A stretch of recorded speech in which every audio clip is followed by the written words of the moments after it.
ఈరోజు దేవుని వాక్యంలో నుంచి యిర్మీయా గ్రంథము 29వ అధ్యాయము 11వ వచనాన్ని చదువుతాం.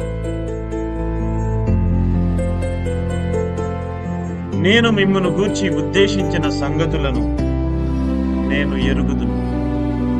రాబోవు కాలమందు మీకు నిరీక్షణ కలుగునట్లుగా అవి సమాధానకరమైనటువంటి సంగతులే, ఉద్దేశములే గాని హానికరమైనవి కావు. ఇదే యెహోవా వాక్కు. ప్రియమైనటువంటి నా ప్రియ సహోదరి సహోదరులారా, ఈ అధ్యాయంలో ఒక అమూల్యమైనటువంటి దేవుని వాగ్దానంతో కూడినటువంటి, ప్రేమతో కూడినటువంటి వాక్యాన్ని దేవుడైన యెహోవా ఇశ్రాయేలు ప్రజలకు ఇచ్చాడు.